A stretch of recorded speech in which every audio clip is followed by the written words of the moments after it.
Hey, Salvador Brinkman here. Today we're talking about choosing the right niche and also a profitable niche for your blog. We're covering all of that in today's YouTube video.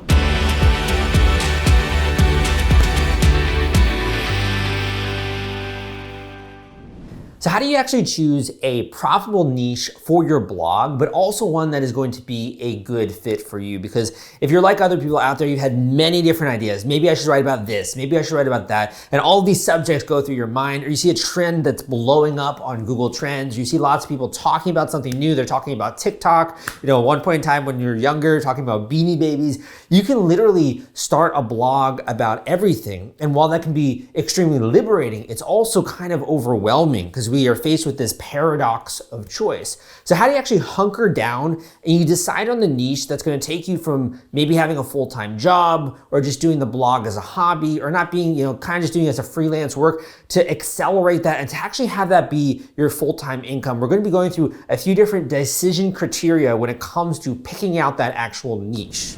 Okay, so the first decision criteria is more so about you, and it's, are you passionate about this topic? Are you actually curious about it? Do you want to learn more? Because so much of the time as a blogger is actually spent researching. It's going out there, reading other blog articles, putting together information and statistics, putting together really killer articles that a reader is going to want to read. And the only reason you can do that is because you yourself are curious and it's fun. You want to learn more. You're passionate. When I've started blogs about topics that I'm not really that passionate about, usually they just I get a couple articles out there and then the blog fizzled out. Other things catch my attention. I'm not super serious about it. And for whatever reason, I just don't continue writing and producing content on that blog. And that's happened many times in my life.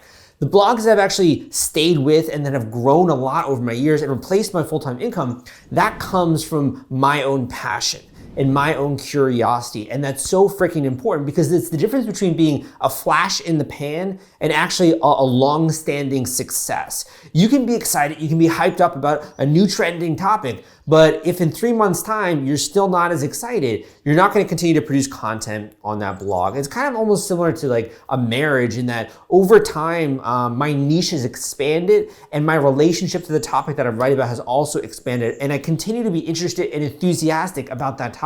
Whereas other blogs that I've tried to start, I'm not anymore. So make sure you yourself are passionate about the topic. Make sure you're curious about it. It's gonna make it so much easier for you to actually stick to your goals and continue writing organically. Rather than feel like it's part of a job, you have to decide, what do I wanna write about next? It's kind of like a lot of work. Instead, it just quickly and easily flows through you from you to the reader because it's natural, it's organic, you enjoy it. The next biggest part of talking about, getting into the niche that you select for your blog, there's obviously lots of tools out there that you can use for that. But the next one is actually to think about the readers. And this is all too often one of the major mistakes that we make as writers in that we think, what do I want to write? What topic do I want to write on? What do I want my career to be about writing on, right? And it's all about me. But the second that you're actually able to flip the paradigm and to begin to think about your readers, that's actually when you begin to go more in line with what a full-time blogger mindset is. And here's why.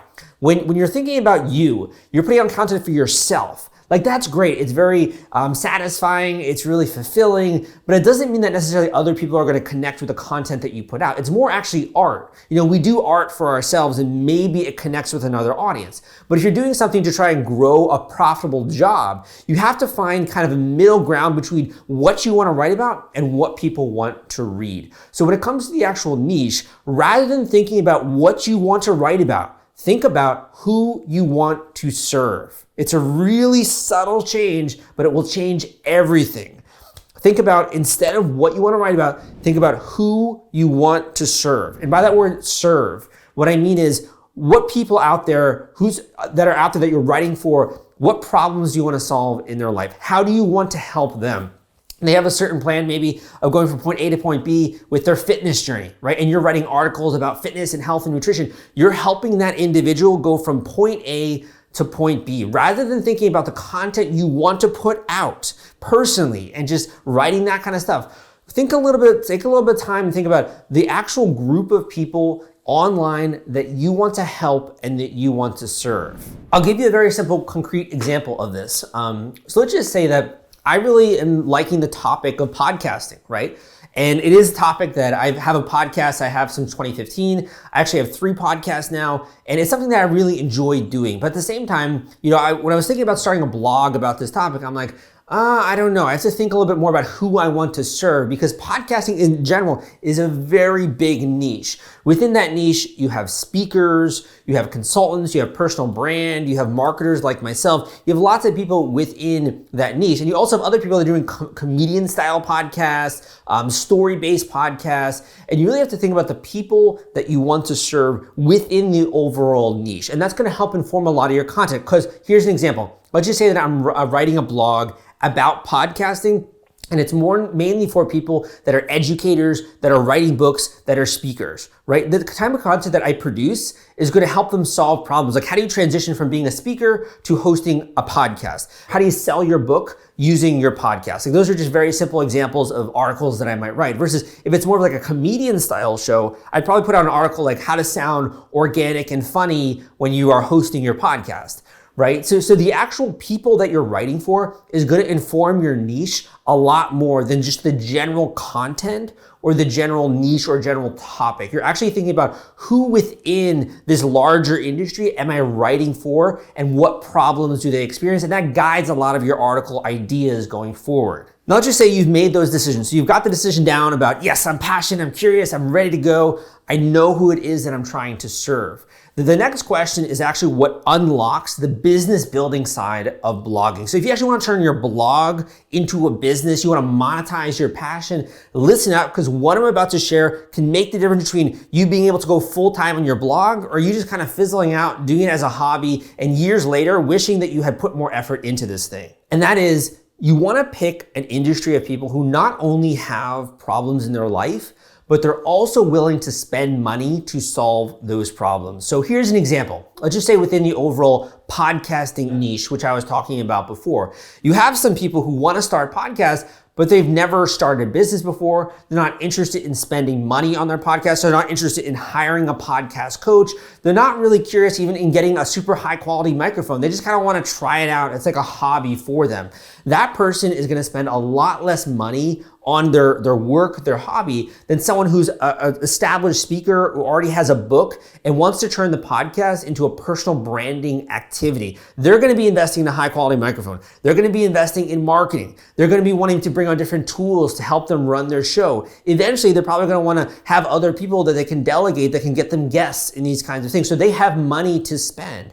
And when people have money to spend, it's always a much better audience to go into, because you as an individual, as a blogger, you're monetizing with ads, you're monetizing with sponsorship, you might be selling your own digital products, you might be doing coaching and consulting. In order for these things to work, in order for someone to click on an ad and buy a product, or go through an affiliate link and buy a product, they gotta have money, right? So the next part of choosing a profitable blog niche is picking the people who not only experience the problem, but also want to pay for a solution, or already paying for a solution in some ways. So someone who, for example, if you're going through the A to Z, trying to go from someone who's not very fit to someone who is fit, if some people are not even spending money on that hobby, they haven't joined a gym, they're just kind of running outside, they're not super serious, that's probably not as good of a group to go after. But if you're going after hardcore people who are already investing in things, they're investing in meal plans, they're investing in a personal trainer, they're investing in different exercise equipment and that kind of stuff, that's going to be a much better niche to go after, because they're already spending money to solve the problem. And likely if you recommend another product, they're going to be interested in it, which would be an affiliate check for you. So there's a lot of things to be said, but make sure you pick people when it comes to being a profitable industry, a profitable niche, who are willing to invest money to solve their problems. The last big thing that I want to mention on this video comes because I think my view of being a blogger for 8+ years now, right? And it's very difficult to sometimes come up with original ideas and content. I'm not gonna lie to you, sometimes I'm sitting there, I'm like, I don't know what to write about. I feel like I've covered all of the bases. And that's why it's so freaking important to choose a niche, or to choose a topic that you can see yourself writing about for the long term. You can see yourself still curious about this in 3 years. You can see yourself still writing articles in 2 years on this topic. And you just have so many ideas that it's almost like a struggle to decide what you want to write on next. A lot of that comes from passion. A lot of that comes from just being in a growing industry. being in an industry that's changing, or being in an industry that's, changing with the trends, and new trends are coming about, right? And while I might write, for example, a blog about podcasting and how personal brands and how people who are speakers can do podcasts, I can also then grow that blog over time to encompass other niches.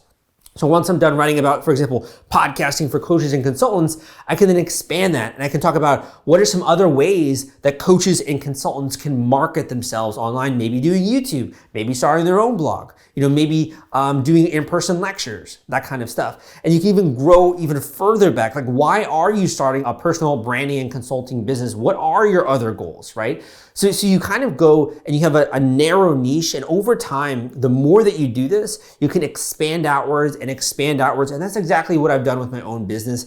You could also obviously have more of a view of like, I want to start a niche website and just have this be there and like make some recurring revenue. That's great if you want to do that. I'm more so talking to you if you want to start a blog that is going to replace your full-time job. You're going to be able to have recurring revenue. You're going to be able to grow that over time, and it forms the bedrock foundation for a lifestyle that is radically different than the one that you are actually living, and also gives you freedom of time, gives you freedom of work location, gives you freedom from an employer so you can finally make your own decisions in life as a boss. That is what I am talking about in this video.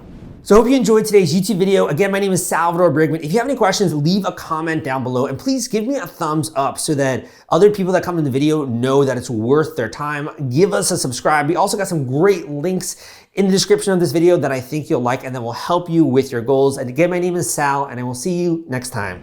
If you found this video helpful, please click the like button below and subscribe to our channel for more useful content.